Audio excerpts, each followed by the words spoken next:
प्यारे बच्चों, हम मिशन कोशिश के तहत तुम्हें कुछ जानकारियाँ दे रहे हैं और ये जानकारियाँ सभी कक्षाओं के लिए, कक्षा 6, 7, 8, 9, 10 सभी के लिए जरूरी है। तो सभी लोग इस वीडियो को देखें और समझें, ठीक है। तो सबसे पहले हमने इससे पहले एक वीडियो देखा था ग्लोब के बारे में, जिसमें ग्लोब की जानकारी दी गई थी।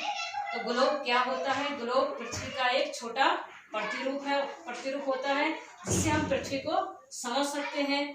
तो ग्लोब की मदद से हम दिन रात होने की प्रक्रिया को समझ सकते हैं और समय की गणना कर सकते हैं, विभिन्न महाद्वीपों महासागरों की स्थिति को जान सकते हैं। और ग्लोब में हमने कुछ रेखाएं देखी हैं, कुछ खड़ी रेखाएं और कुछ पड़ी रेखाएं।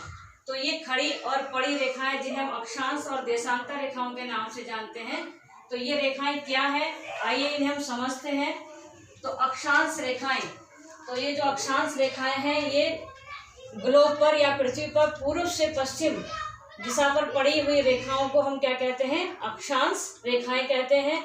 और ये क्या है? अक्षांश रेखाएं और देशांतर रेखाएं क्या है? ये काल्पनिक रेखाएं हैं। ये हमें पृथ्वी पर नहीं मिलेंगी क्योंकि ये केवल ग्लोब पर बनाई गई हैं। अक्षांश रेखाएं क्यों बनाई गई हैं? किसी देश की स्थिति को समझने के लिए, कौन सा देश कहाँ पर स्थित है। और देशांतर रेखाओं की मदद से हम क्या कर सकते हैं? समय की गणना कर सकते हैं। तो सबसे पहले देखते हैं अक्षांश रेखाएं। तो अक्षांश रेखाएं ये पृथ्वी है, पृथ्वी को पूर्व से पश्चिम दिशा में जो खींची गई रेखाएं हैं, पड़ी हुई रेखाएं, इन्हें हम क्या कहते हैं? अक्षांश रेखाएं। तो सबसे पहले पृथ्वी के बीचों बीच एक रेखा खींची जाती है जो पृथ्वी को 2 बराबर भागों में बांटती है, जिसको क्या कहा जाता है? 0 डिग्री अक्षांश रेखा, ठीक है। 0 डिग्री अक्षांश रेखा। और इस रेखा का नामकरण है भूमध्य रेखा, क्योंकि ये पृथ्वी को 2 बराबर भागों में बांटती है, इसलिए भूमध्य रेखा है। भूमध्य रेखा के उत्तरी दिशा की तरफ जो हिस्सा है उसे उत्तरी गोलार्ध के नाम से जानते हैं और इसके दक्षिणी जो हिस्सा है उसको दक्षिणी गोलार्ध के नाम से जाना जाता है।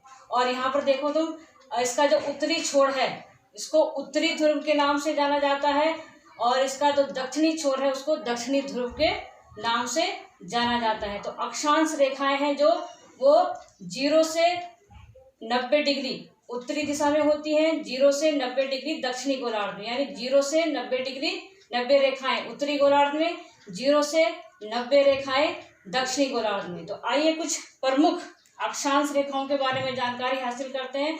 तो सबसे पहले अक्षांश रेखा भूमध्य रेखा, 0 डिग्री अक्षांश की रेखा है, ये भूमध्य रेखा के नाम से जानी जाती है। उसके बाद 23.5 डिग्री की जो रेखा है उत्तरी गोलार्ध में, 23.5 डिग्री की रेखा उत्तरी गोलार्ध में, इसको हम कर्क रेखा के नाम से जानते हैं और यही कर्क रेखा भारत के बीचों बीच होकर गुजरती है। फिर 23.5 डिग्री दक्षिणी अक्षांश रेखा, 23.5 डिग्री की जो दक्षिणी गोलार्ध में जो रेखा गुजरती है उसको मकर रेखा के नाम से जाना जाता है। उसके बाद आती है 66.5 डिग्री की उत्तरी ध्रुव वृत्त के नाम से जिसको जाना जाता है, ये उत्तरी गोलार्ध में 66.5 डिग्री की जो रेखा अक्षांश रेखा उत्तरी गोलार्ध में है उसको उत्तरी ध्रुव वृत्त के नाम से जानते हैं। और 66.5 डिग्री की जो रेखा दक्षिणी गोलार्ध में है उसको दक्षिणी ध्रुव वृत्त के नाम से जानते हैं। और यहीं पर 90 डिग्री की रेखा और ये 90 डिग्री, यानी 90। तो अक्षांश रेखाओं की कुल संख्या होती है 180, 90 उत्तर में और 90 दक्षिण में। इस प्रकार 180 अक्षांश रेखाएं हमारे ग्लोब में पाई जाती हैं। तो सबसे बड़ी, क्योंकि हमारे जो पृथ्वी है वो उत्तर और दक्षिण में थोड़ी चपटी है और भूमध्य में मध्य में ये थोड़ी उभरी हुई है, इसलिए सबसे अधिक लंबी जो रेखा है वो भूमध्य रेखा सबसे लंबी अक्षांश रेखा के रूप में जानी जाती है, ठीक है। इसके बाद हम आते हैं देशांतर रेखाएं। जो देशांतर रेखाएं हैं, तो हमने उत्तरी और दक्षिणी ध्रुव देख लिया था।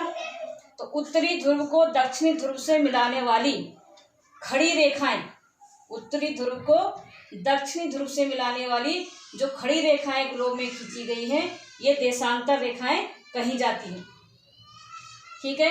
तो देशांतर रेखाओं की संख्या ये कुल 360 देशांतर रेखाएं खींची गई हैं। तो देशांतर रेखाएं भी पृथ्वी को 2 बराबर भागों में बांटती है, जैसे उत्तरी गोलार्ध दक्षिणी गोलार्ध अक्षांश रेखाएं बांटती थी, उसी प्रकार जो हमारी देशांतर रेखाएं हैं वो पृथ्वी को दो बराबर भागों में, पूर्वी गोलार्ध और पश्चिमी गोलार्ध। पूर्वी गोलार्ध में 180 देशांतर रेखाएं, पश्चिमी गोलार्ध में 180 देशांतर रेखाएं और कुल देशांतर रेखाओं की संख्या होती है 360। 180 पूर्वी गोलार्ध, 180 पश्चिमी गोलार्ध में ये पाई जाती हैं, उत्तर से दक्षिण ध्रुव को मिलाने वाली रेखाएं। और जो ये रेखाएं होती हैं, देशांतर रेखाएं होती हैं, इनके बीच की दूरी, जिस प्रकार अक्षांश रेखाओं की दूरी क्या होती है, समान होती है, समांतर रेखाएं होती है, मगर जो देशांतर रेखाएं होती हैं वे आपस में समान अंतर वाली नहीं होती हैं।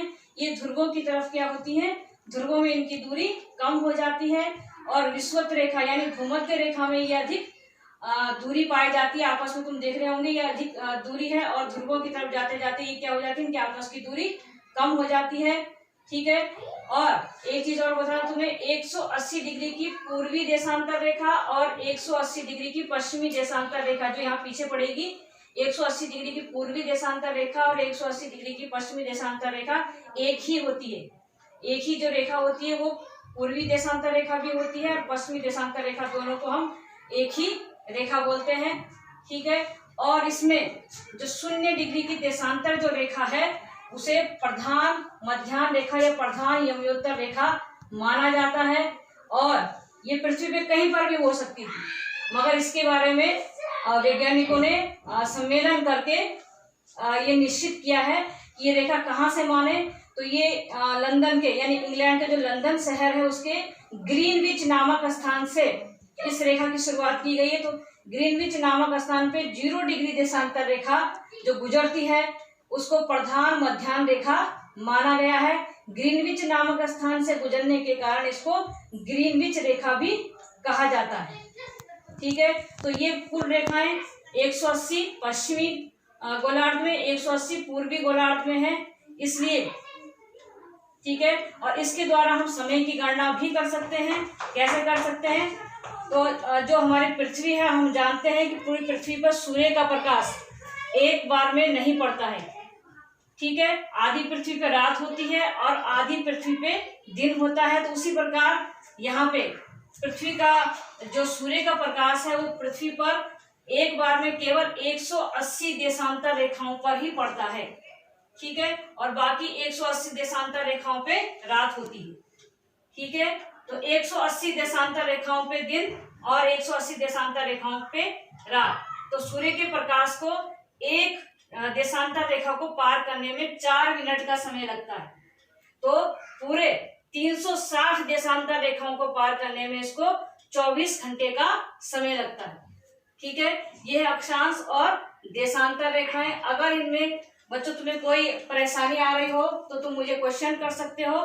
बाकी इसके बाद पृथ्वी की गतियों के बारे में हम और समय निर्धारण के बारे में अगले वीडियो में देखेंगे।